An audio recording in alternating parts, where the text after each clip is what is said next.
In this quick video, I'm going to show you how to register for an ORCiD. Now, an ORCiD is an Open Researcher and Contributor ID. This is a 16-digit ID that you can use to link to your published works. An ORCiD is a registry of unique identifiers for researchers and scholars. It's free, open, global, and community-driven. Signing up for an ORCiD identifier and using it in your research workflows will ensure that you receive credit for your work, but it can also help simplify manuscript and grant submissions and improve author search results. To sign up for an ORCiD, you go to orcid.org. That's ORCID.org. We're going to register. It just takes about a minute.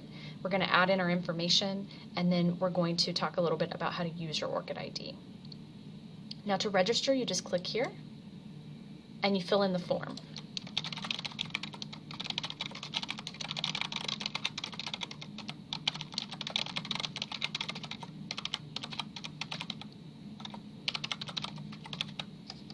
Once you fill in the form, you're going to set your privacy settings. So I would suggest that you keep this public because the idea is to be open to the public and make yourself more findable. But you can set it to private or limited, or to completely private if you choose to not share it with other people. Again, it's probably best to keep it public because it sort of defeats the purpose to keep it private. You just want to check the boxes to say you're not a robot, and you accept the terms, and you'll register. Now for me here, once I register, it's going to let me know that I already exist in the system. So it's going to look for me and make sure that I don't duplicate my profile. In that case, I'm going to go ahead and sign in.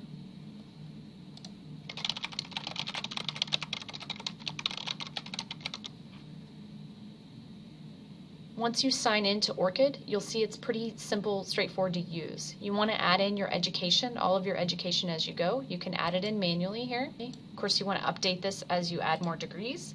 When you start to add in your university or your institution, you'll see that MD Anderson pops up. If you're with a graduate school, you can start typing in Graduate School of Biomedical Sciences. And you'll see it's a little ways down the list, but here it is. So if I was part of the GSBS program, I could select that as my institution. So once I've added in my education, I want to add my employment in. It's very similar. You just add manually, and you enter this in as you go. I can add in funding if I have funding sources. And then the meat of this profile is adding in works. Now this goes beyond just publications. I can add in things like this is a conference poster that I did. You can add in patents. You can add in lots of other materials. So if I want to add in, I can add in manually here. Of course, that's a little time consuming, but for things like patents or conference proceedings, perhaps this might be the easiest way to add these in. Otherwise, I can also link to outside sources to find my publications. So I can go to Add Works and search and link. Now from here, there's lots of different data sources you can pull from. The ones that I recommend to start with are Crossref and Scopus to ORCiD. Now both of these are tools that are already populated for you, so they're very easy to link to. If I want to use Crossref, it's very simple. I just click on Crossref metadata. I authorize them to access my account and to add publications, and it's going to do a search for you. Now, of course, it's going to find way more than you actually produced. I haven't written 1,400 articles, but you can see the ones that I have written have popped to the top here, and then I have added them to my profile. To add them to your profile, you just click Add to ORCiD. So if this was mine, I would choose Add to ORCiD, and it's as simple as that. The other thing you can do is go to your name over here in the upper right-hand corner, choose Settings, and Sync with ORCiD.